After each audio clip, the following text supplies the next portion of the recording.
Assalamualaikum warahmatullahi wabarakatuh. Jumpa lagi dengan saya Amar. Pada kesempatan kali ini kita akan berbicara tentang apakah orang dalam itu sebenarnya sebuah kesalahan atau dapat dibenarkan.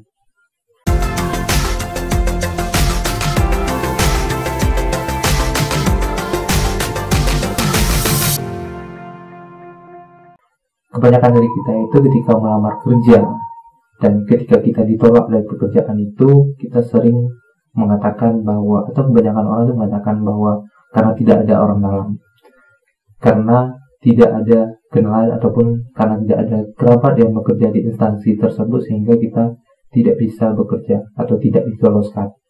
Dan tidak jarang juga ketika ada beberapa orang yang lulus di dalam instansi ataupun tempat yang kita juga melamar dan tidak diterima, mereka itu lolos begitu aja, dan kita sering berasumsi bahwa mereka itu ada kenalannya, mereka itu ada orang dalam.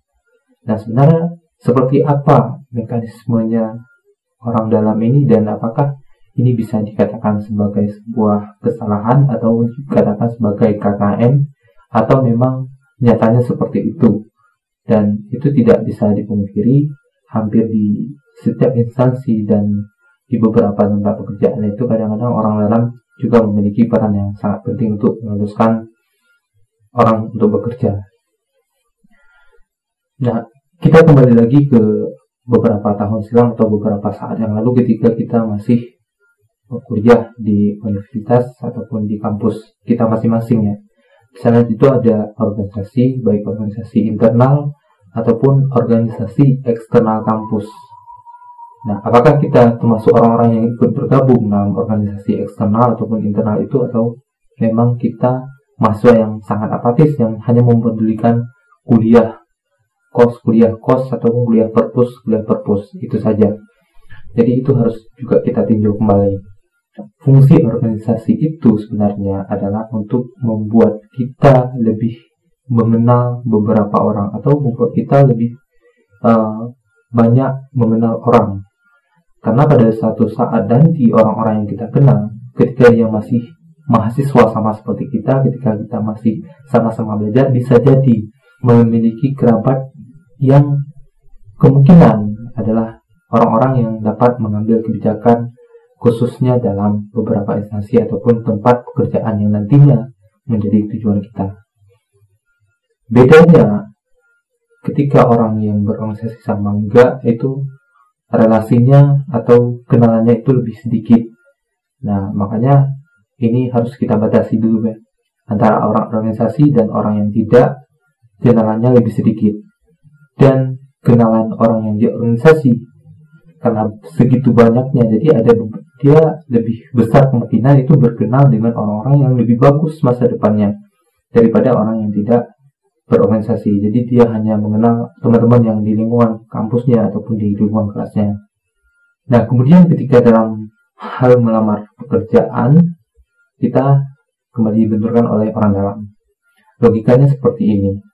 Ketika ada sebuah instansi membuka lowongan pekerjaan, kemudian ada dua orang namanya si A dan si B melamar pekerjaan di tempat tersebut.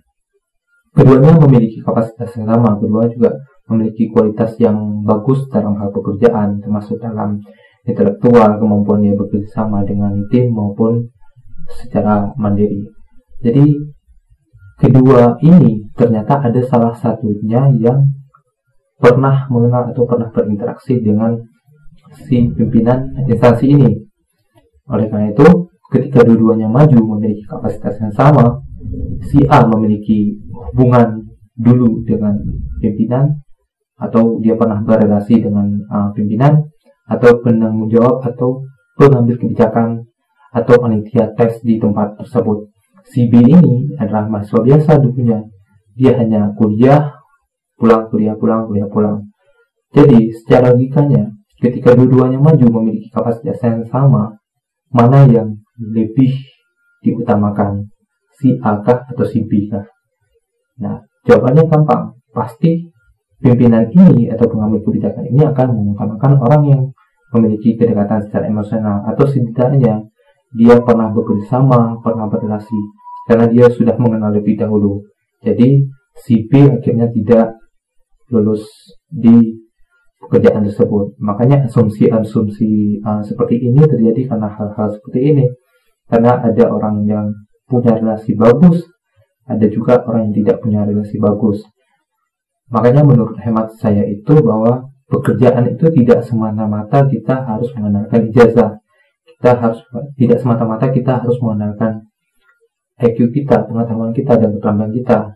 Untuk langkah awal kita memulai bekerja, yaitu perlunya ada relasi, perlunya ada hubungan emosional yang baik dengan orang-orang yang akan di mana tempat itu kita akan bekerja. Jadi hal-hal seperti ini sangat diperhatikan oleh teman-teman semua, khususnya bagi para mahasiswa. Selama kalian kuliah, selama kalian masih di bangku perkuliahan, galilah sebanyak-banyak mungkin relasi-relasi Anda, galilah sebanyak-banyak mungkin teman Anda, karena pada suatu saat nanti mereka akan memiliki nasib yang berbeda-beda.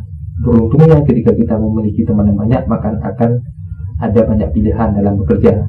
Jadi jika kita melihat dari konsep dua orang yang menjadi contoh tadi, dua-duanya sama-sama berkualitas, tapi yang satu memiliki kedekatan emosional dengan pimpinan, maka dalam hal ini konteks orang dalam itu masih sah-sah saja, masih dibolehkan.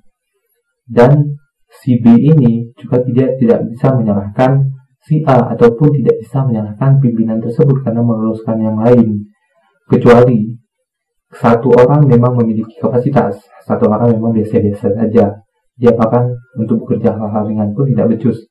Ketika si pimpinan malah meluluskan yang si A ini, itu yang menjadi kesalahan, itu yang menjadi pelanggaran dalam kode etik perekrutmen, karena yang dicari adalah orang yang memang berkualitas, tapi yang diluluskan malah orang yang kedekatannya secara emosional.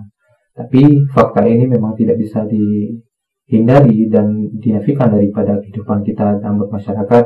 Oleh karena itu, bangunlah relasi Anda, perkuat hubungan Anda dengan orang-orang yang nanti bisa jadi akan jadi lebih hebat daripada Anda. Perkuat dengan orang-orang yang kadang nanti Anda akan membutuhkan mereka. Oleh sebab itu, mari kita bangun relasi dengan berorganisasi ataupun dengan hal-hal positif lainnya, dengan kegiatan sosial yang memang mampu membuat kita tuh lebih kenal, kita lebih mengenal orang lain juga. Sampai di sini, bagi teman-teman yang memang rasa video ini bermanfaat, silahkan di-share. Dan bagi teman-teman yang merasa ada kejanggalan ataupun ada ketidaksetujuan daripada argumen saya, silahkan diisi di kolom komentar. Sampai di sini, saya mohon maaf atas segala kekurangan. Assalamualaikum warahmatullahi wabarakatuh.